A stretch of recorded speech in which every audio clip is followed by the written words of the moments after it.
요한복음 1장 9절부터 18절까지의 말씀 함께 읽습니다. 네, 오늘 요한복음 세 번째 시간 예수님의 인성이라고 하는 제목으로 잠깐 말씀 나눕니다. 예수님께서 이 땅에 참 빛으로 오셨습니다. 그런데 사람들이 그를 알아보지 못하고 그를 십자가에 못 박혀 죽게 하는 것입니다. 우리는 그 예수 그리스도를 영접해야만 되는 존재인 것입니다. 그렇지 않으면 우리는 여전히 죄인으로 살아갈 수밖에 없는 것이죠. 그런데 그 예수를 믿고 영접하는 자는, 받아들이는 자는 하나님의 자녀가 되는 권세를 주셨다라고 우리 어제 말씀을 통해서 배웠습니다. 여기서 권세라고 하는 것은 어떤 파워를 얻는 것이 아닙니다. 여기서 권세라고 하는 말은 특권이라고 하는 말입니다. 하나님의 자녀가 되는 특권을 얻게 된다라고 하는 것입니다. 하나님으로부터 모든 것이 공급되는 것을 받는 그러한 자녀의 그러한 특권을 우리가 누리게 된다라고 하는 것이죠. 요한계시록 3장 20절은 이렇게 말합니다. 볼지어다 내가 문 밖에 서서 두드리노니 누구든지 내 음성을 듣고 문을 열면 내가 그에게로 들어가 그와 더불어 먹고 그는 나와 더불어 먹으리라. 성경은 자주 우리 신자와 하나님, 신자와 예수님의 관계를 부부의 관계로 그렇게 비유를 합니다. 혼인 관계로 말합니다. 밖에서 주님이 두드리시는 것입니다.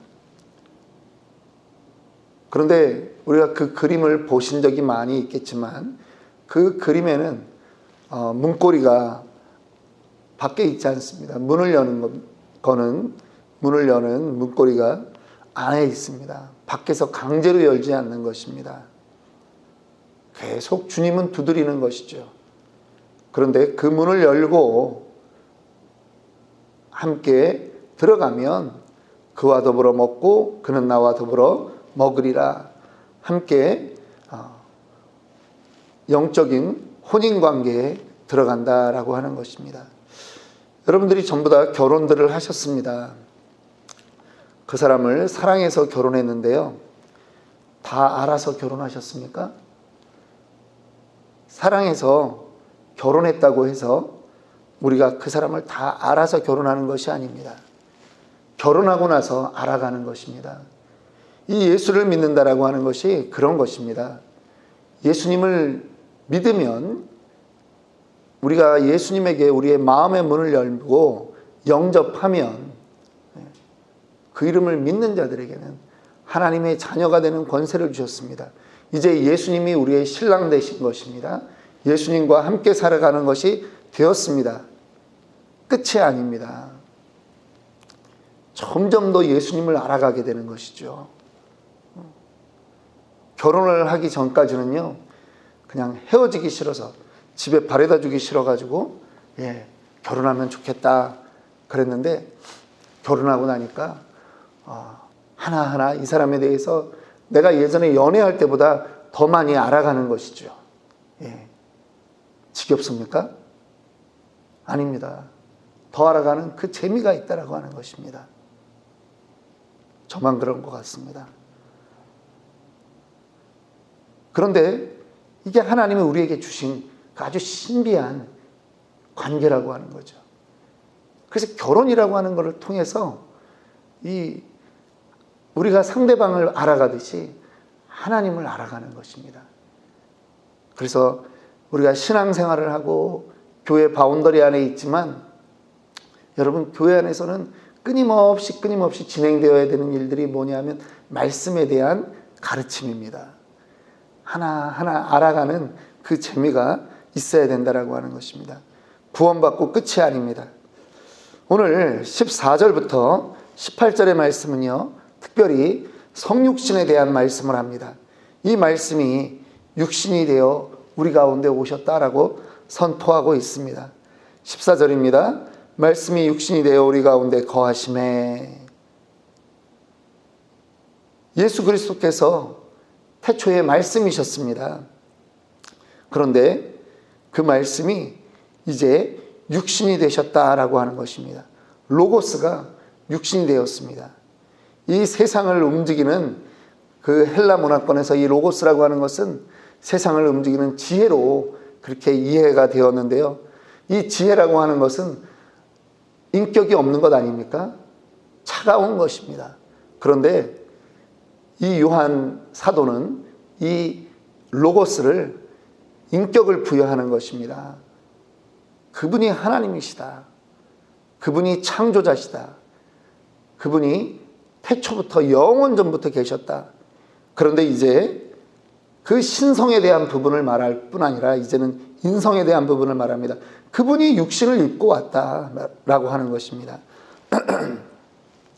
여기서 육신은요, 사람의 그 영육을 말합니다. 인간의 본질적인 것을 말합니다. 예수님이 완전한 하나님이었습니다. 완전한 신이었습니다. 그런데 그 완전한 신이 이제 완전한 육신을 입었다라고 하는 것이죠. 그저 사람으로 잠시 변했다라고 하는 것이 아닙니다. 사람이 되었다라고 하는 것입니다. 그렇다고 해서 그 안에 하나님의 속성이 사라진 것은 아닙니다. 하나님의 속성은 그대로 있습니다.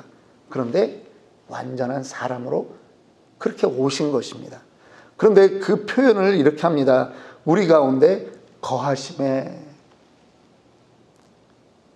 우리와 함께 살았다라고 하는 것이죠.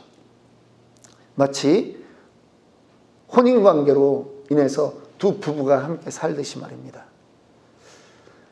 구약 성경에 보면 이 하나님이 우리 가운데 와서 거했다라고 하는 것을 가장 잘 설명하는 것이 있습니다. 그것은 출애굽기 25장부터 약 6장에 걸쳐 나오는 이 성막의 그 기록입니다. 성막을 만들라고 하나님께서 모세에게 명령을 하셨는데요. 얼마나 자세하게 말하는지 이 몇 센치 몇 센치 이 정도까지 전부 다 이야기하는 것입니다. 홍색실, 자색실, 청색실로 꼬아서 만들어야 되고요. 또 금으로 어디는 어떻게 만들어야 되고 또 은으로 어떻게 만들어야 되고 너무나 자세하게 그 기록을 하고 있습니다. 성경을 읽다가요. 그 부분에 가면 이렇게 스킵하게 됩니다. 비슷비슷한 것 같은데도 조금씩 다르게 이야기들이 그렇게 진행이 되고 있습니다. 지겹습니다. 어떻게 보면. 그런데 그 성막을 하나님이 그렇게 자세하게 말씀하신 이유가 있습니다. 그것은 무엇이냐 하면 하나님이 우리에게 주시는 그 구원은 이렇게 세밀하고 이렇게 틀림없다라고 하는 것입니다. 성막 자체가 무엇을 말하느냐? 법궤 자체가 무엇을 말하느냐? 바로 하나님을 상징하는 것입니다. 너희가 지금 보게 될 그 하나님, 그리고 너희가 보게 될 그 하나님이 이루어가는 구원은 1.1획도 틀림이 없다.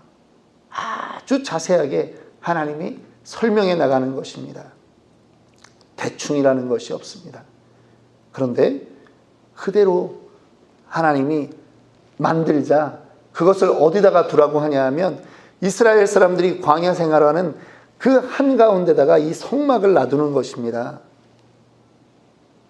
언제라도 그들이 다 볼 수 있습니다. 그런데요, 더 재미난 게 있습니다. 그들이 이동을 해야 되지 않습니까? 그러면은 이 성막을 또 다 걷어가지고 그 레위 지파들이 그거를 다 들고 이동을 합니다.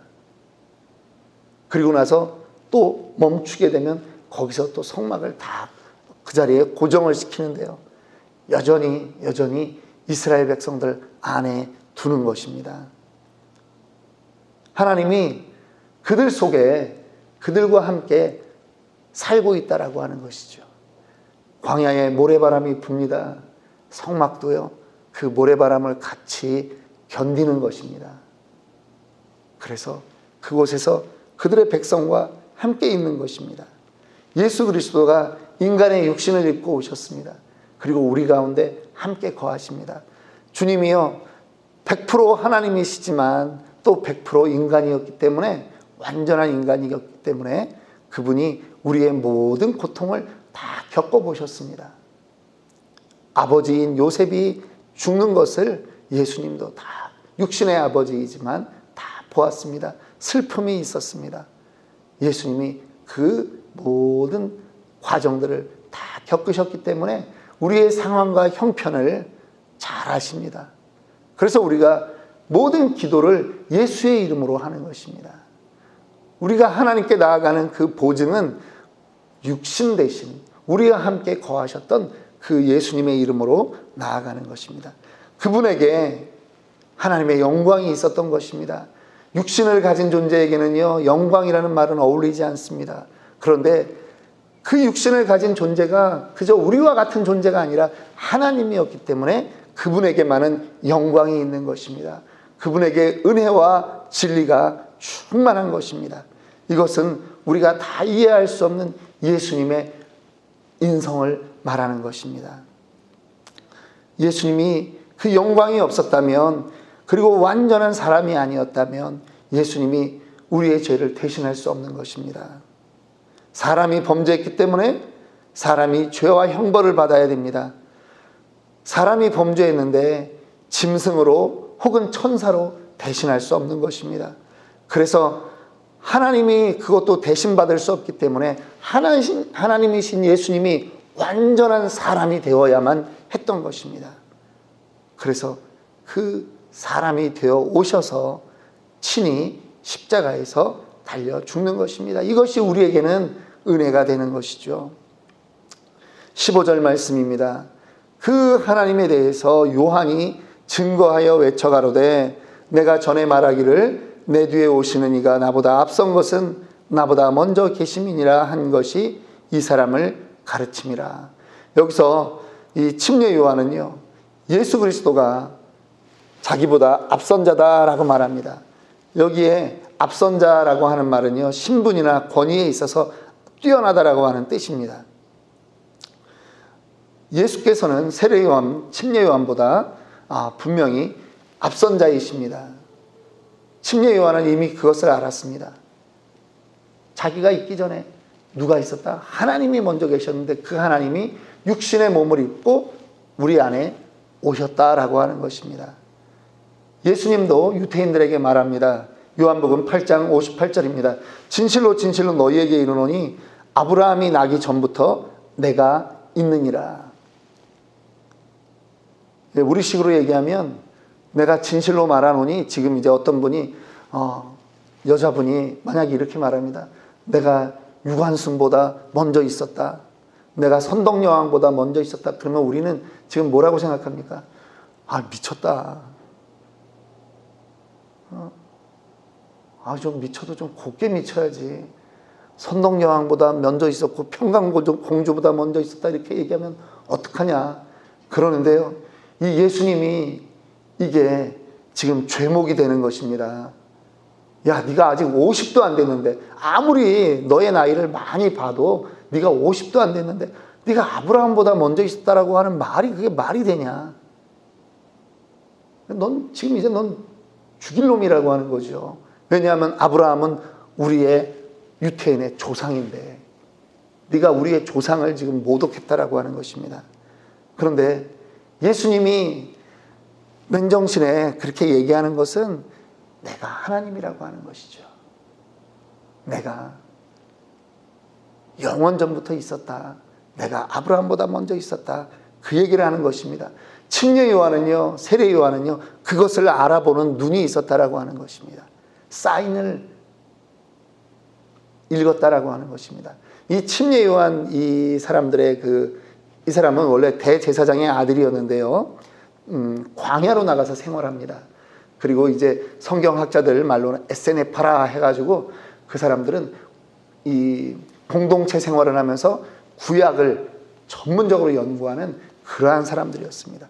구약을 연구해 보니까 구약에 다 예언되어 있는 게 있다라고 하는 것이죠. 그러니까 나보다 먼저 계셨던 분이 너희 가운데 계실 것이다 라고 하는 것입니다. 16절입니다. 우리가 다 그의 충만한 데서 받으니 은혜 위에 은혜더라. 예, 그분을 만나면 우리가 은혜를 받게 된다. 근데 여기에 이제 은혜 위에 은혜더라. 이 말이 상당히 어려운 말입니다. 은혜 위에 은혜, 보통 이제 어떻게 해석을 하냐면, 은혜, 또 은혜. 그냥 은혜를 제해도 또 은혜다. 이렇게 이제 보통 해석들을 많이 하는데요. 사실은 이제 뭐 그것도 맞습니다. 예, 은혜가 풍성하다. 근데 사실은 이건 이제 헬라어로 보면 카림, 안티, 카리토스. 예. 여기 안티라고 하는 말이 나오지 않습니까? 뭐뭐의 반대. 우리 지금 영어의 안티라고 하는 말하고 똑같거든요. 이 헬라어에서도. 근데 여기서 이제 뭐뭐의 반대, 뭐뭐 대신에라고 하는 의미가 있는 것입니다. 은혜 대신에 또 다른 은혜다라고 하는 뜻으로 해석해야 됩니다. 이것이 옳은 해석입니다. 우리가 다 그의 충만한 데서 받으니 예전에 은혜가 있었는데 그것 대신에 예수님으로 인한 또 다른 은혜가 임해졌다라고 하는 것입니다. 왜 그렇습니까? 그 뒤에 17절하고 이게 맞아떨어져야 되는 것입니다. 율법은 모세로 말미암아 주신 것이요. 갑자기 모세가 나옵니다. 율법은 모세로 말미암아 주신 것이요, 은혜와 진리는 예수 그리스도로 말미암아 온 것이다. 왜 은혜 대신에 또 다른 은혜다라고 해석을 해야 되냐 하면 이 뒤에 나온 말이 있기 때문입니다. 갑자기 율법이 나오잖아요. 요한이 얘기하는 것입니다. 율법도 우리에게 은혜였다라고 하는 것입니다. 율법은 누가 주셨습니까? 하나님이 주셨습니다. 사람이 만든 거 아닙니다. 율법도 하나님이 주셨는데요, 그것도 우리에게 우리의 삶을 온전히 갈 수 있도록 지침이 되었다라고 하는 것입니다. 그러니까 율법도 은혜예요. 모세가 하나님으로부터 받은 그 은혜도 은혜였는데 이제 예수 그리스도로부터 오는 그 은혜는 더욱더 큰 은혜라고 하는 것입니다. 그 은혜와 진리는 예수 그리스도로 말미암은 것이에요. 두 번째 그 은혜는요. 그래서 은혜 대신에 또 다른 더 큰 은혜다. 그것이 우리에게 있다. 모세가 주었던 것도 은혜지만 예수 그리스도로 말미암아 은혜와 진리가 우리에게 충만하다라고 하는 것입니다. 왜 율법이 은혜냐? 로마서 7장 12절에 말합니다. 이로 보건대 율법도 거룩하며 계명도 거룩하며 의로우며 선하도다. 분명히 율법이 같이 있다라고 하거든요. 그런데 이제는 그 율법보다 더 큰 은혜가 예수 그리스도로 인해서 우리에게 직접적으로 왔다라고 하는 것입니다. 그것이 무엇입니까? 로마서 3장 24절에 말하는 그리스도 예수 안에 있는 구속으로 말미암아 하나님의 은혜로 값없이 의롭다 하심을 얻게 되었다라고 하는 것이죠. 예수님 때문에 우리가 그저 그 예수님만 믿기만 하면, 예전에는 모세가 준 율법을 지켜야 됐습니다. 그런데 그 600여 개가 넘는 그 율법을 지킬 수 있는 사람은 없는 거예요. 그런데 지키려고 노력해도 실패하는데, 이제는 예수만 믿기만 하면 영접하는 자, 곧 그 이름을 믿는 자들에게는 하나님의 자녀가 되는 권세를 주신 거예요. 그러니까 우리에게 그 은혜가 얼마나 큽니까? 예전에는 너무 어려웠고 우리의 한계만 자꾸 드러나는 거였는데, 이제는 예수만 믿으면 사는 것입니다. 해결되는 것입니다. 그렇기 때문에 우리에게 그 예전 은혜도 소중했지만 그 은혜 대신에 더 큰 은혜가 우리에게 이제 와 있다라고 하는 것입니다. 그리고 결론적으로 말합니다. 이것이 이제 오늘까지 우리가 3일에 걸쳐서 했던 서론 부분의 결론인 것입니다. 본래 하나님을 본 사람이 없으되 아버지 품속에 있는 독생하신 하나님이 나타내셨느니라. 예수님의 신성과 인성의 모든 것의 결론인 것입니다. 아무도 하나님 볼 수 없다라고 하는 것입니다. 하나님 영이시기 때문에 아무도 볼 수 없는데요, 하나님이 자기의 모습을 드러내서 보여주신 게 바로 누구다? 예수 그리스도다. 그런데 그 표현을 이렇게 하는 겁니다. 하나님을 본 사람이 없잖아요. 그런데 그 예수님이 어디서 왔어요? 하나님의 품 속에 있었다라고 하는 것이에요. 하나님의 품 속에 있었던 그 독생하신 하나님, 그분을 보면 하나님을 볼 수 있다라고 하는 거예요. 빌립이 말합니다. 우리에게 하나님을 보여주셔서 그랬더니 예수님이 뭐라고 합니까? 나를 보았는데 어찌 또다시 하나님을 보이라 하느냐, 그렇게 말씀하는 것입니다. 여러분, 하나님과 예수님은 하나였습니다. 하나님 품속에서 예수님이 나오신 겁니다. 하나님의 형체였습니다. 이 요한이 이렇게 표현하는 이유가 있어요. 누가복음의 16장 22절에 보니까 거지 나사로가 죽어서요, 천사에게 받들려서 어디에 갔다고 그럽니까? 아브라함의 품에 들어가고 라고 말합니다. 그리고 최후의 만찬을 할 때 이 요한이라고 쓰지 않습니다. 근데 예수님의 사랑하는 제자, 그가 누구의 품에 안겨 있다라고 얘기해요? 예수님의 품에 안겨서 그렇게 이야기하고 있다라고 말하는 것입니다. 이 하나님의 품이라고 하는 거는요, 하나님의 사랑이에요. 그런데 그 하나님의 품에서 나온 한 존재가 있는데 그것이 우리에게 주신 예수님인 거예요. 그 예수님을 보면 하나님을 보는 거죠. 그분이 하나님이니까. 그분이 하나님의 모든 속성을 가지고 있으니까. 오늘 말씀을 마칩니다.